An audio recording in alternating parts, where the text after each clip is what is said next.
Good morning, everyone. A very warm welcome from me to you all to CPI and to the RNA Centre of Excellence opening event today.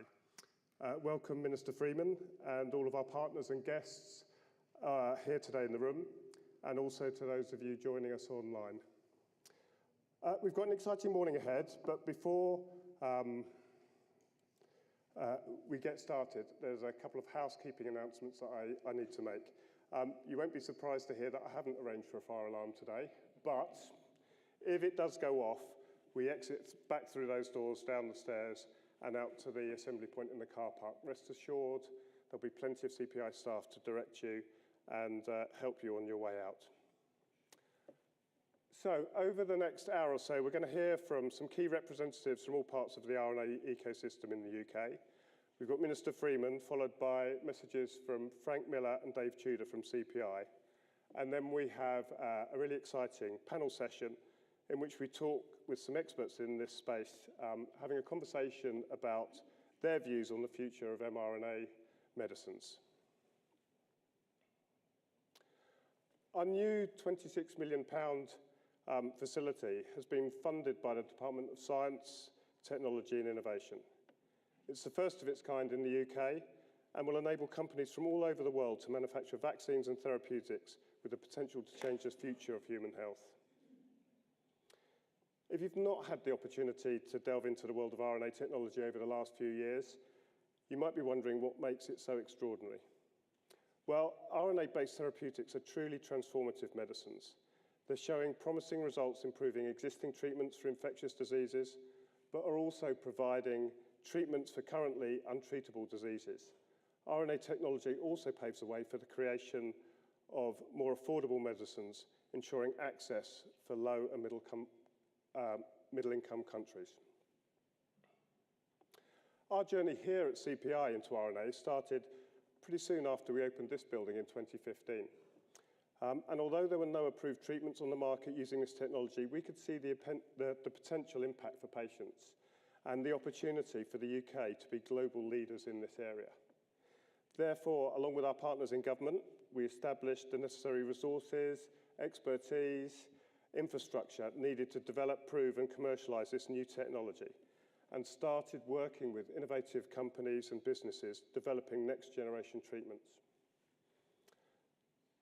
When the COVID-19 pandemic swept through the world in 2020, we therefore had the knowledge, experience to immediately support the UK government's vaccine task force in the UK's development efforts towards a vaccine. Today, I'm very, very proud to say that everyone stands to benefit from what we've built here. It will help us deliver a future for RNA, a future for the industry, the economy, and the innovation ecosystem, and most important of all, patients, which could be you and your loved ones. So, I'd now like to hand over to our CEO, Frank Miller, who will tell you more about our work within the innovation ecosystem. Frank.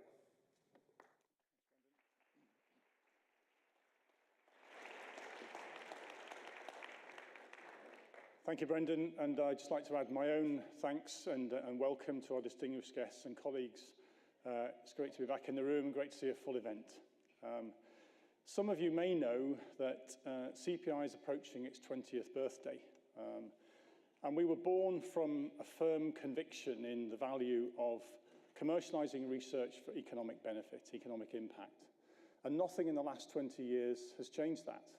Our purpose remains unalterably clear, that we are here to help companies develop, prove, scale up and commercialise disruptive and transformative innovations.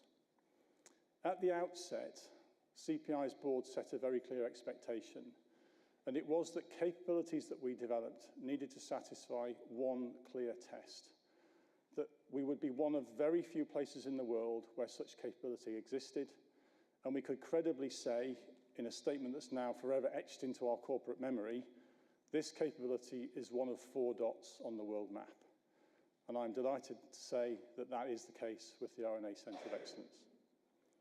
The region's pedigree in biomanufacturing, and by the region I'm talking the Tyne to the Humber, has certainly helped us to keep passing that test.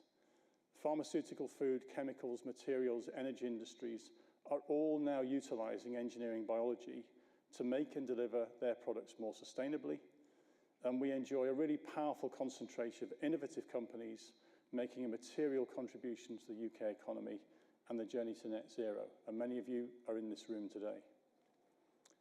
It may also interest you to know that we are sitting on the site of the old Darlington Railway Engineering Works. And Central Park is one of the region's foremost examples of industrial transformation, as we build a life sciences research, manufacturing, and learning cluster in the heart of the town. Yesterday, we opened the Novel Food Innovation Centre in Redcar at the Wilton Centre, another transformation journey for the region, and like the RNA Centre, one of the very few places where companies can see a certified product delivered from a scalable and qualified manufacturing process that will support clinical trials or market testing. As Brendan has said, the genesis of the RNA Centre of Excellence certainly came from a disruptive and transformative event, the COVID pandemic. And we're proud to have had the opportunity to deliver our part of the commitments made to the Vaccines Task Force. I'm going to allow my colleague Dave Tudor, who is the Managing Director of our Pharma and Health Tech business, to say more about the centre. Dave can't be with us today. He is with an industry group and hosting the Pharma Tech Integrates conference up in Glasgow. So it's a busy day one way or another. So we have pre-recorded some of Dave's thoughts on video. Hello, I'm delighted to get the opportunity to say a few words today about this exciting opening of this new RNA Centre of Excellence. I'm personally disappointed I can't be with you today, but I am sure you're going to have a great day at the opening. I want to take this opportunity to thank the leadership team here in Darlington, all the staff in Darlington, in fact all the wider CPI staff who've been heavily involved in creating this ambitious project, this RNA Centre of Excellence, which we are really looking forward to sharing with you later on. The RNA Centre of Excellence was an idea that came out of the UK government's Vaccines Task Force some 3 years ago. And here we are today with this fantastic centre, which will be a key part of the UK's Health and Security Agency's pandemic preparedness. The project in its entirety demonstrates CPI's unique ability to bring together academics, industry, government agencies, investors to really drive forward technology. CPI's pharmaceutical mission has got some incredible outcomes to deliver. We not only develop new technology solutions, work with partners on deriving and developing their science, but we also have quite a breadth of drug modalities. We've got large molecules in terms of biologics and monoclonal antibodies, cell and gene therapy products, we can do oligonucleotides, and we've got a strong capability in small molecule manufacture and technology development. Of course, RNA is going to be one of the central offerings or capabilities that we have, but we've also got capabilities in R&D on both RNA technologies and lipid nanoparticulates. We've also got the supply capability allowing us to demonstrate and scale up for our clients, and we've recently opened our RNA Training Academy, which allows us to help the UK and companies to develop the future workforce that's necessary to drive a real success for this really important new drug modality. RNA and LNP technology has got a critical role to now play, not just for the UK's life sciences strategy and pandemic preparedness, but RNA therapeutics and vaccines will play a critical role in developing the pharmaceutical industry, allowing the industry to bring new and novel treatments to patients around the world. The success of the RNA Centre of Excellence will all be about how we now engage with industry and how industry engages with us. This is a bit of a call to arms. We have the opportunity here with the scientific capability, the training capability and the supply to really accelerate the transition of RNA technology for the benefit of our patients. I'm looking forward to working with many industry partners and trying to collaborate and to drive outcomes that make success for you and make a success for the patients. Finally, I want to thank all of the staff at Darlington and all the staff in CPI and all the partners who were involved in creating this wonderful Centre of Excellence. RNA has got a significant strategic value to the pharmaceutical industry, to the UK economy and to patients in the future. This is a great example of when CPI work together as a team, we can do incredible things. We can do incredible things like build, scale, demonstrate, train on a very complex medicine like RNA. Congratulations to everyone involved in this, and I look forward to seeing you soon. Thank you, Dave. Hope he's doing well in Glasgow. I just want to mention one final thing, and that is just to call out the Academy. We will see the physical infrastructure today. The Academy is a really, really important part of this innovation. And the link with wider workforce development programs through programs such as Innovate UK's Skills Foresighting Hub is where we will see this technology extend into the mainstream and help the UK to attract greater investment, and going back to keeping the 4 dots ethos alive. So with that, I'd like to introduce George Freeman, Minister for Science, Research and Innovation, and welcome you to the podium. Thank you.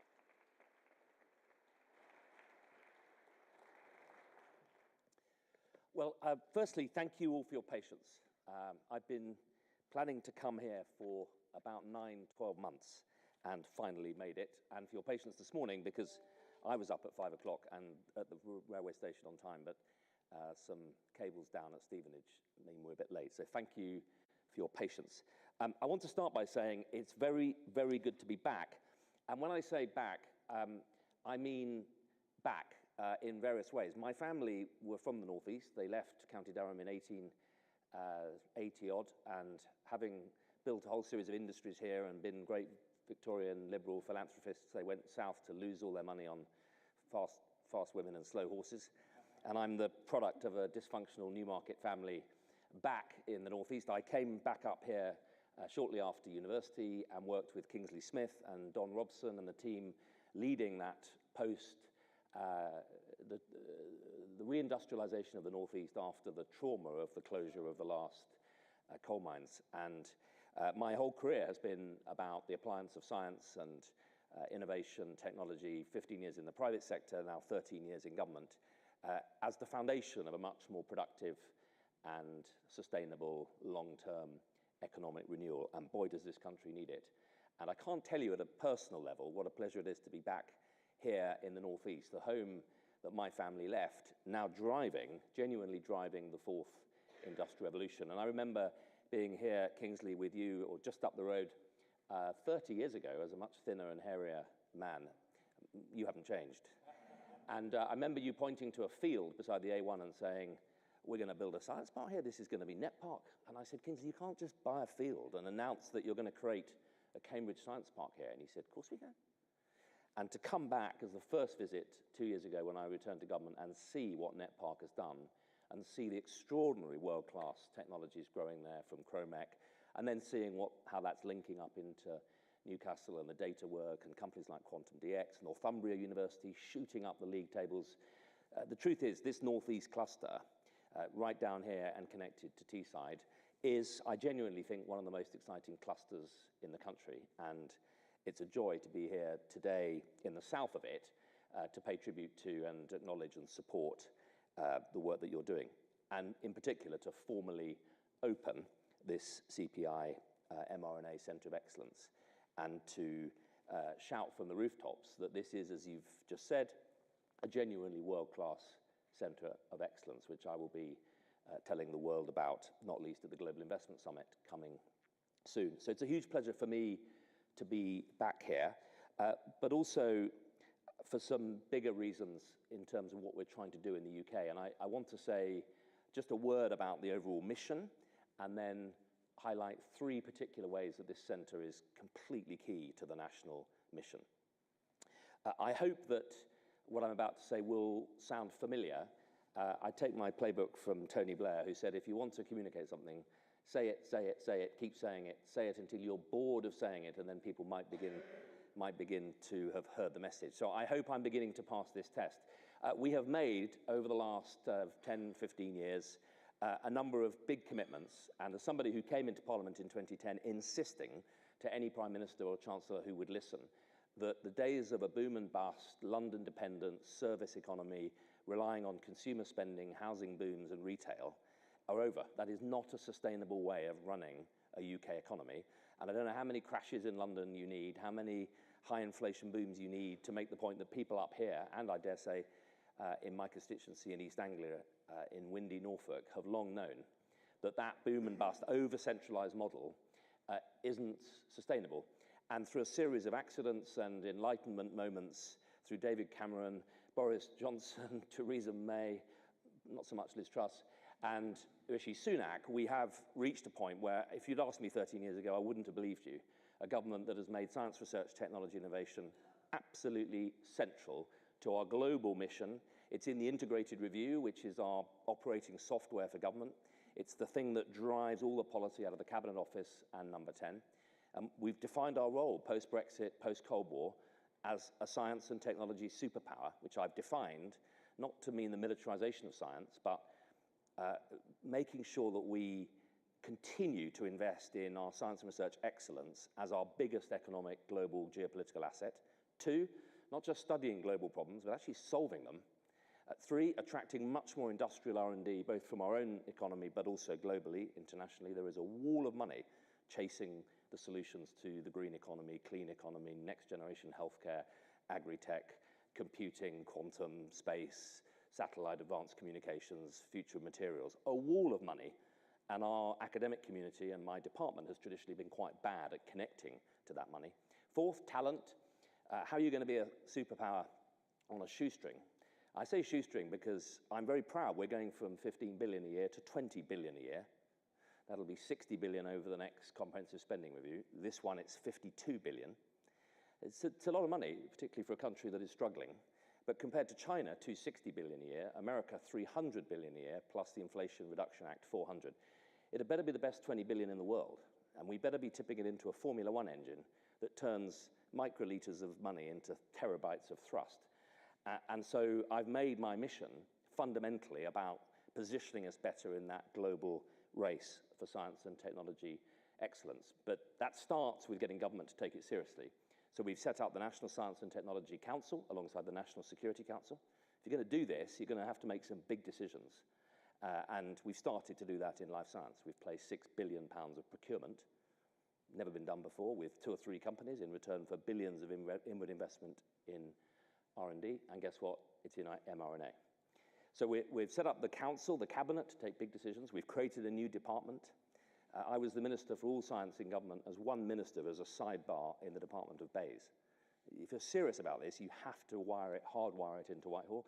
And DCIT isn't a silo. We've set it up as a broad-winged department that works across with all the others to drive, third point, the science and technology framework. Call it an industrial strategy, call it what you want, but it's a 10-year commitment to deliver the transformations in government we need, from far better skills and education, better support for STEM, much better use of procurement levers, leaning in on regulation, so we lead in setting enlightened frameworks, and all of the things we need to do, we've long needed to do across government.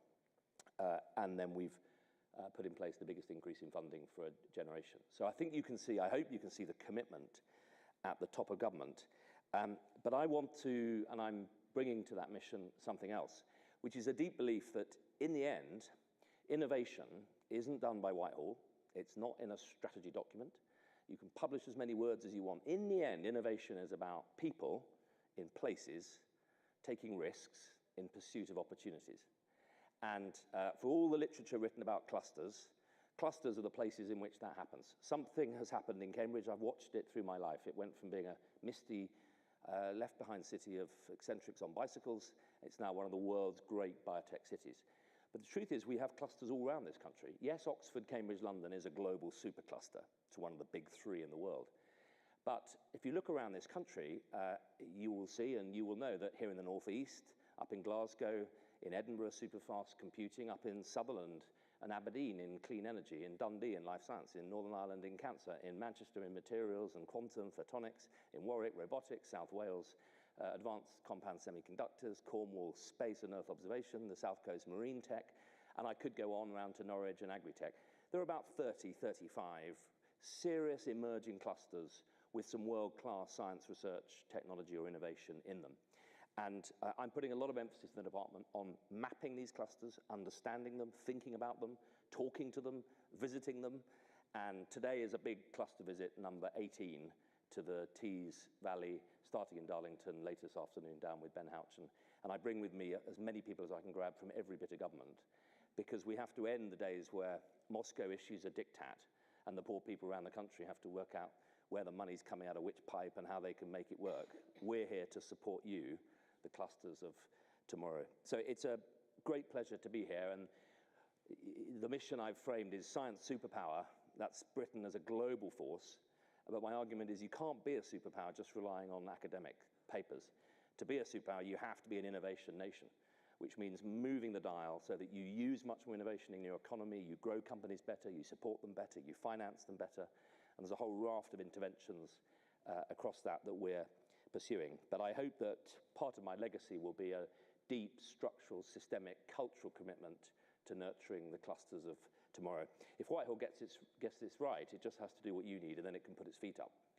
And the Northeast cluster will drive the innovation economy, and you'll get fewer missives from London and more congratulations, rewards, funding, and that benign cycle that actually drove the first industrial revolution will take off. So look, 3 specific things I wanted to flag. That Northeast cluster, I'm telling the story.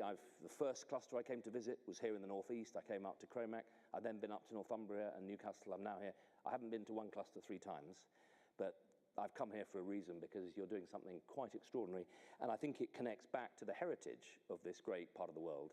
And people who I know for years have wanted to be more in our country than just retail consumers and commuter parks. They've wanted to reach back into that deep northeastern industrial heritage. And I think the 4th industrial revolution is coming, and you're leading it, and that is an extraordinary moment. I don't think it's been as exciting a place to be probably since my family left in 1860 or 70. You're really on the cusp of some extraordinary growth.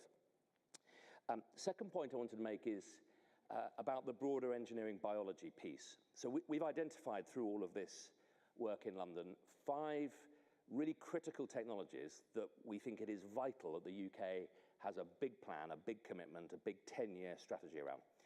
And 1 or 2 of them are to do with the geopolitics of China, Cold War tensions, Taiwan, supply chains. And the others are more to do about where there is huge growth coming, and we see a big opportunity for the UK. So they are AI, semiconductors, future of telecoms, engineering biology, and quantum.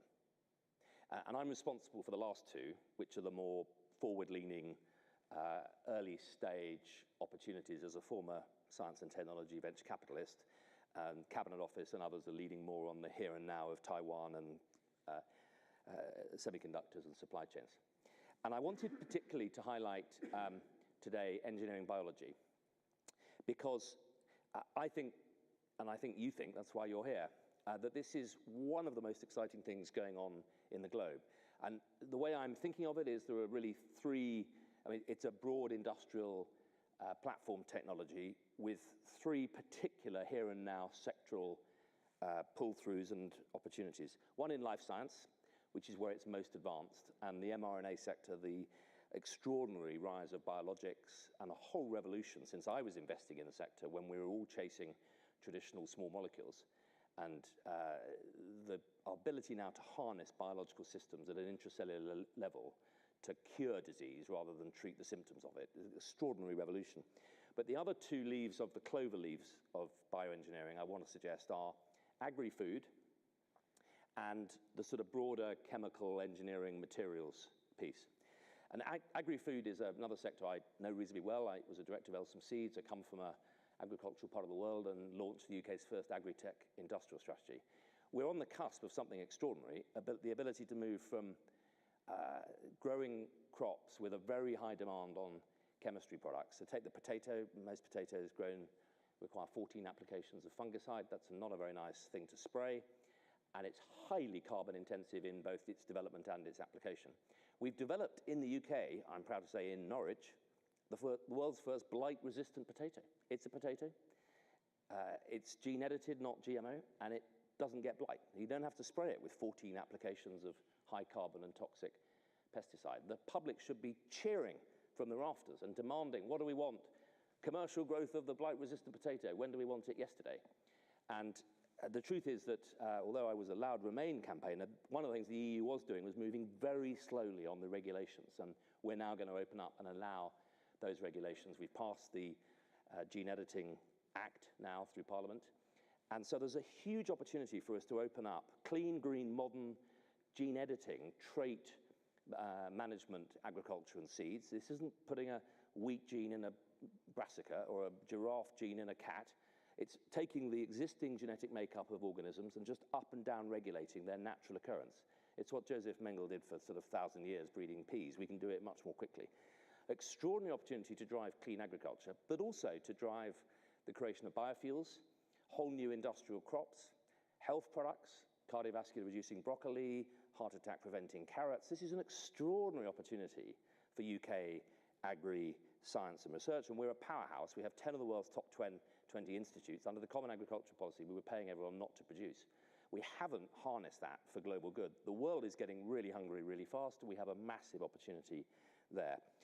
And then thirdly, and possibly most substantially of all, the replacement of all of those fossil fuel derivatives. If we're going to move away from an oil-based economy, we move away from oil-based plastics and oil-based materials.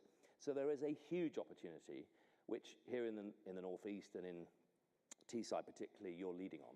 And I don't think the public have yet clocked the significance of this. This country can, and indeed is, beginning to lead in the replacement of plastics, whole raft of novel materials, which will both accelerate net zero commercially, but also drive huge opportunities for exports and inward investment. So that's why we've made engineering biology a strategic technology. And I can only, without giving any particular funding announcements, we will be looking, it's a distributed economy, it's all around the country. We'll be looking to play to the strengths in Norwich, in Bio-Yorkshire, but you'd have to come up here and look at what's going on in terms of all the work CPI is leading. So we will be looking to drive this as a regional economy with a network of bioincubators and facilities and research, as well as support for skills and funding. Watch this space for details of the engineering biology roadmap that I'll be setting out in the next few months. And I just close with mRNA, because those of us who know that actually the most exciting thing happening in this sector is the convergence of biology and digital technologies. That extraordinary place where AI, yes, and imagine what happens when it's quantum-powered AI, come together with biology. Things I used to fund companies to work incredibly slowly and expensively over 5 years to make a small breakthrough. People will be doing in hours. It's an extraordinary acceleration, and that will drive us into being able to harness the power of cells as factories and to really capture the opportunity of the bioeconomy. And I think of mRNA as the software of the bioeconomy. It's the mechanism that will allow us to process, to control, and to make biological systems work for us in a really profound way. So I think what you're doing here, the science, the research you're doing here, the enterprise work that you're doing here, supporting companies, we're going to be meeting some later, and some of you here now, the training academy, you're doing all the right things in creating a global centre of excellence. And when I go around the world, as I do, I've signed big research agreements with Japan, Israel, Switzerland, next, Canada, France, Germany, Italy. They're deep, substantial agreements, 3 pillars: discovery science, commercial innovation, and regulation. One of the things people keep mentioning is our leadership in this field. So I thank you for what you're doing. Thank you for your patience. Government doesn't move as quick as I would like, but I hope you can see we're moving in the right direction. And I really look forward to today, and it is a huge joy and an honour for me to be here and formally declare this centre open. Thank you.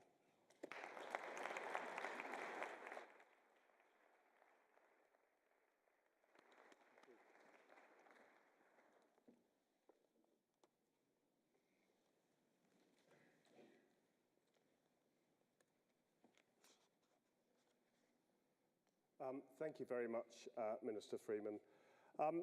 We're now going to move on to our panel session, where we'll hear from some of our partners and colleagues from government industry who are going to share some of their thoughts on the future of mRNA technology. So please, could I invite to the stage Antonio Marquez, COO of Touchlight, an innovative SME engaged in generation of manufacturing DNA. Welcome, Antonio. Jonathan Haig, Site Director of Fujifilm Diosynth in Billingham, Global CDMO in biopharmaceutical manufacturing, and Sarah Goulding, Interim Director at Innovate UK, the agency that supported us in developing the RNA Centre throughout concept and right through to delivery. And finally, Minister Freeman again. Unfortunately, because of their unavoidable time constraints, we're going to have a slightly shorter panel session than I'd originally envisaged. So just one question for each of you. I think we've heard and understand that the pandemic really validated this type of technology as a treatment that works, and the future's really bright. And that's really what I want to explore with you for a few minutes on the future of RNA and how we can exploit that and really take advantage of it. So a question first for Sarah and Minister Freeman. How do you think governments, academia and industry can collaborate more effectively to accelerate the development of mRNA-based therapies? Sarah, can I come to you first on that?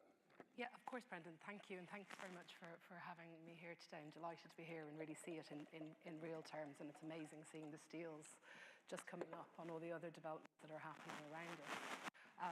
Building on comments that have already been made, from an Innovate UK perspective and UKRI, we're delighted to be funding in this space through the Transforming Medicines Manufacturing Programme that we hope will enable some projects here. So I think that really will support academia to work with industry and access this facility through that.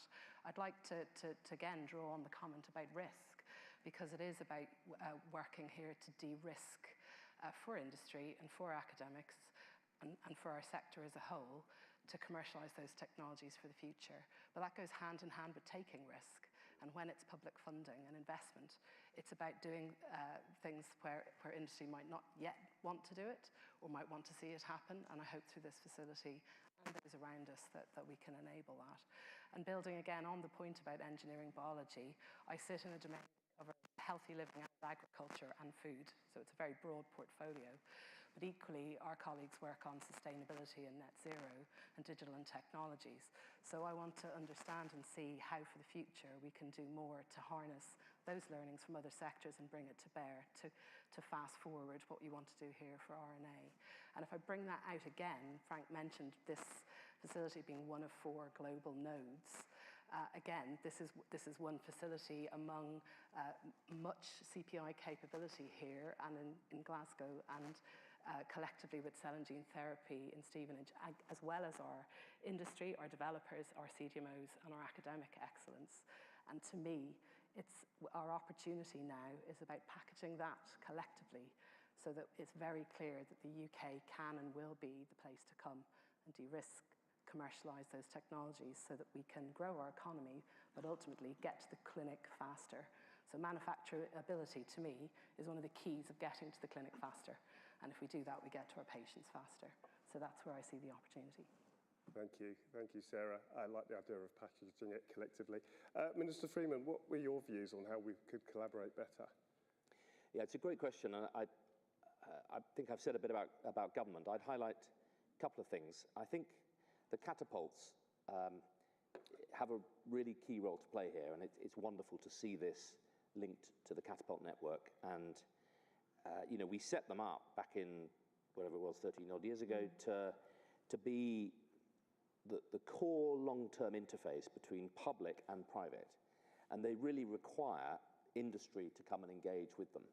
And I think one of the exciting things about this cluster and this sector is you have established businesses, you have big supply chains of industries that are investing and changing, which means they're hungry for innovation. And that isn't true in all our clusters. Quite often we've got great science and research, but a lack of pull-through.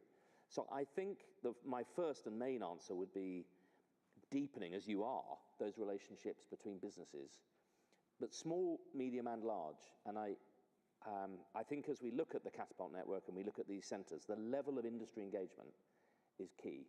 And there are issues in there. Sometimes small companies struggle to get taken up through the supply chain. So I think the more you can do to drive supply chain awareness and make sure that small, medium, and large companies can work together, I think is key. I think the second thing I'd say is skills. And I'm very struck. I get a privileged insight. I go around all these clusters, and I meet extraordinary innovators and companies, and it's clear to me that over the next 10 years, you're going to create hundreds of thousands of new jobs. And I worry that, exciting though that is, the local schools, FE colleges, universities, and the local DFE folks, we're not doing the basics of just mapping. What does this cluster need over the next 10 years? So I'm working with Rob Halfon, the skills minister, and I think that in London, people tend to focus on what's the national framework, fine, but we've got to have a strong voice of that's what the Teesside cluster, that's what the North East cluster is telling us that they need. So my second thing would be to get really strong sector-based and place-based skills plans of what you will need so that skills aren't the thing that are holding you back. Thank you very much. I'm sure we agree very much with supply chains and skills as key things that we're working with. I'd like to move on and bring in Jonathan and Antonio. So a question for you is a bit more technical, but what do you see as the emerging technologies or innovations that could enhance the effectiveness of the applicability or effectiveness of mRNA technology? I mean, where do you see the platform taking us in the future? Jonathan, let's hear from you first. Yeah, no, thanks for the question. And I think if we talk about mRNA as a modality, maybe we need to look at the whole sort of life cycle. So from the discovery, how we do the manufacturing, all the way through to getting it to the patient. And AI was already mentioned, and quantum AI was mentioned there, and I think that can play a real role here in aiding and fast-tracking the discovery of these sorts of modalities. Not just in the discovery, but also in the ability to maybe increase the attrition rate. So we know as an industry, taking molecules from very early discovery to actual commercial launch, there's only about a 10% success rate in that.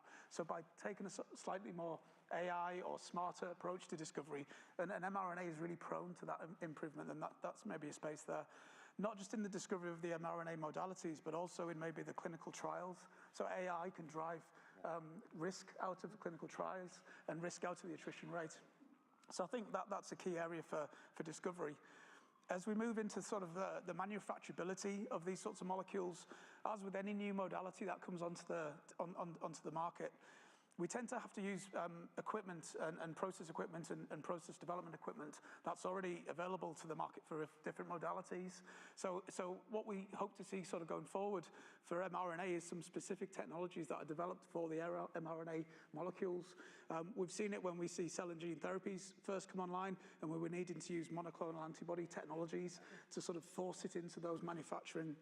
So I think in both the discovery, the process, and the analytics, specific equipment that's developed for these modalities will be really key. I think one of the other challenges that we saw through the pandemic, and maybe where technology can enable, is through the ability to get these medicines to the end user, to the patients.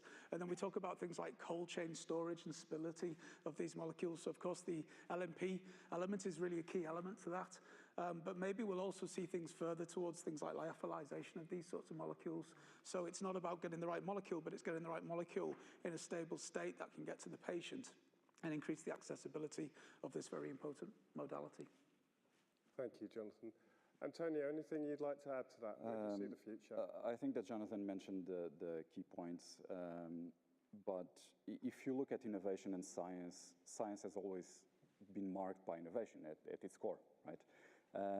And the mRNA, it's not a new technology. It exists for a long time. It has not been explored as a method of vaccination until recently, at least with success. But if you look at the manufacturing of an mRNA vaccine or any other mRNA technology, and you follow that supply chain from beginning to end, we saw immense bottlenecks at every point of manufacture, whether it's in the optimization of sequences, whether it's the DNA supply, the mRNA manufacture, the lipid nanoparticles, the filling, and then the delivery, as Jonathan mentioned. Where we are seeing the biggest innovations, and from my company where we work, we do touch with a lot of the innovators and a lot of the companies that are coming with new things. The main focus right now is in trying to solve these bottlenecks, trying to come up with new things that would ease the bottlenecks. And that is going to be fundamental if we want to use this technology in the future and continue delivering as we have delivered so far. But we are also seeing companies that are starting to explore new ways of delivering mRNA, as an example, using mRNA in gene editing or pseudo-gene editing, which is something that wasn't explored before. Ways of trying not to use lipid nanoparticles and come up with some other ways, modifying the RNA in other ways that don't need the nanoparticles to deliver the mRNA into cells. So we are seeing all of these innovations come mostly from small biotechs that are risking everything with these new ideas. And that's, I think, that the government support is extremely important, not to let these ideas die and make mRNA the technology of the future. Thank you very much. It's reassuring to hear that you talk about debottlenecking manufacturing. That's something we're keen to do with our new facility, and also looking at novel ways of delivery of these molecules with our delivery platform. Listen, thank you all very, very much. That's been a fantastic discussion. Clearly, lots of reasons to be excited about the future for this technology. So thank you all for taking part. It's really valuable food for thought. And thank you, Minister Freeman. I understand you're going to see some other parts of the centre now, so you need to go off and leave us and tour the other parts of the centre. Thanks again, all of you, for your remarks, and thank you for being here to officially open the centre for us today. Thank you. See you later.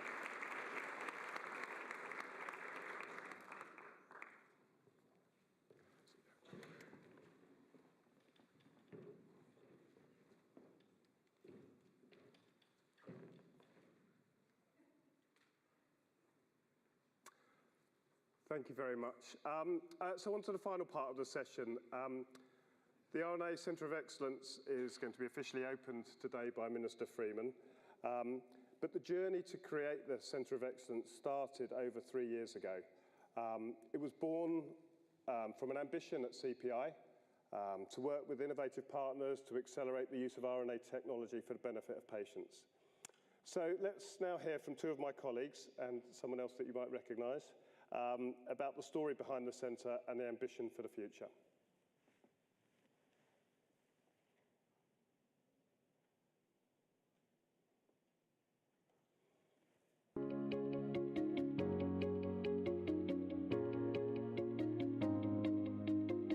For us at CPI, we're really excited about the application of RNA science in medicines, so helping to kind of treat and vaccinate people. The start of our journey into this kind of world of RNA science actually was similar to the start of my journey at CPI. One of the first things that I did when I joined in 2014 was looking at different types of encapsulation around lipid nanoparticles. In 2015, CPI also started an Innovate UK grant-funded project on cell-free expression of proteins. We've got separate formulations and biologics that are coming together. That's why we've got the unique capability of being able to encapsulate RNA at CPI. What that meant was, by the time 2020 and the COVID-19 pandemic came, really early at the start of that year, the UK government and the Vaccines Task Force were looking for someone to support a really novel self-amplifying RNA vaccine. And the only people within the UK who actually had that expertise were CPI. Through our continued work with the Vaccines Task Force and the government over 2021-22, we've been able to advance that capability further and develop our new RNA Centre of Excellence.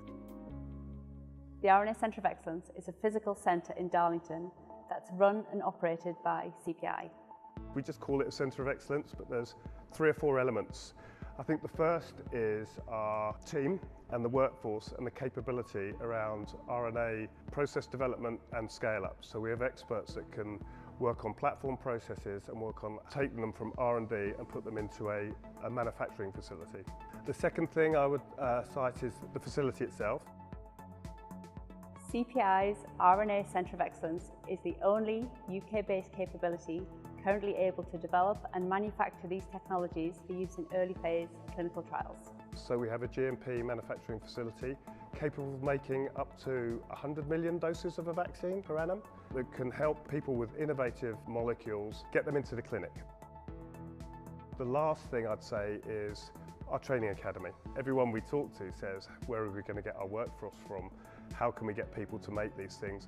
So we're plugging that gap with having a training academy which will help train people in the technology from the science right through to manufacturing and scale up.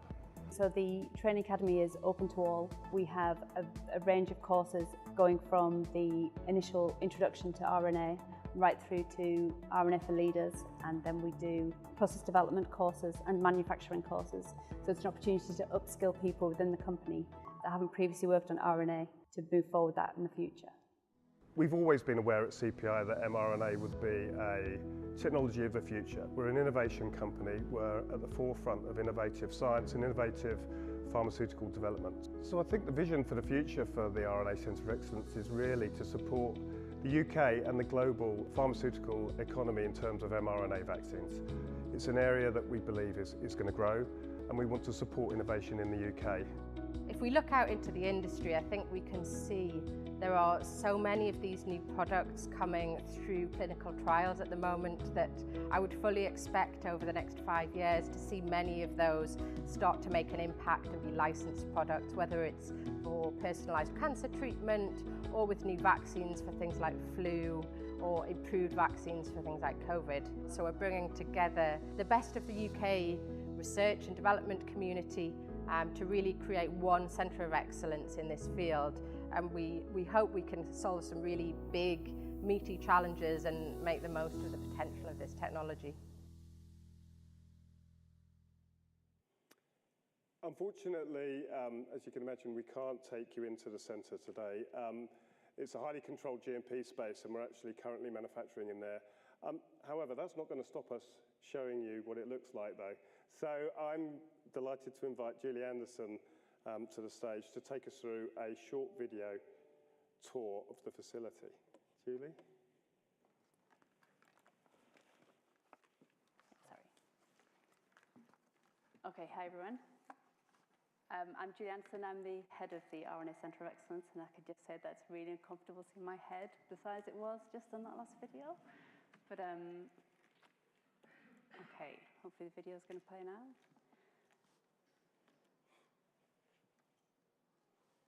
Okay, so the RNA Centre of Excellence was a rapid build facility created in response to the COVID-19 pandemic. It's a single product manufacturing facility, which means it will only be used for RNA and the lipid encapsulation of the RNA. And the material that we make within the facility will be used in early phase clinical trials. The facility is around 750 metres squared, and that includes around 350 metres squared of grade D and grade C clean rooms. On the ground floor, we synthesize and purify the RNA before taking it upstairs, where it's encapsulated within the lipid nanoparticle. And this is the delivery vehicle that helps the RNA get into the cells of the body. There is also a QC, so quality control laboratory, where we perform the analysis and testing of the products that we make. And this makes sure that we've made the correct material and it meets the required specification. So, as mentioned in the video, as far as we know, this is still the only facility that can perform all of these activities within one place, currently within the UK, where we can work with companies of all sizes. So, additionally, CPI has agreed priority access to the facility for the UK government for the next 10 years, and that's to support production of RNA vaccines in the unlikely event of another health emergency. So we've established a plug-and-play process where companies can drop their vaccine or therapeutic into the CPI platform, and we can help accelerate their product development timelines from there. The early stage development work takes place within this building, which there's an opportunity to take a tour of some of the labs within this facility at the end of today. And products are then technology transferred across the road into the RNA Centre of Excellence, where we have a dedicated team of operators that pick up the process and do the large-scale manufacturing. So we're already working with several partners to drive forward a variety of RNA projects. So we're currently on our journey to obtain our MHRA regulatory approval, and we've had a very successful initial inspection that focused on our pharmaceutical quality system and our first GMP manufacturing project. We anticipate that our first clinical batch in the licensed facility will be made very soon, and we look forward to collaborating with many of you in the near future. Right? Cheers. Well done. Well done. Thank you very much, Julie. I'm a little bit biased, but I think it looks brilliant, the facility. So just find my notes. So before wrapping up, I just wanted to say a few thank yous to several important people. As you can imagine, delivering a project like this is not easy. So a massive thank you to the team at Innovate UK, who've made invaluable contribution to this. They've supported, they've challenged us, and actually provided the financial resources to make this possible. So a big thanks to them. My personal thanks go to the CPI team as well for believing in the important work we're doing here and making it all possible. And thanks also to the marketing team and all the support teams for organising today's excellent event. A lot of work has gone into the organisation today, so a massive thanks to them. A final thanks to our panel for joining us. Apologies, it was slightly shorter than we originally intended. And finally, thank you to all of you for being here today. We hope that we get the opportunity to innovate together in the future and that you can support us on our journey. So thank you.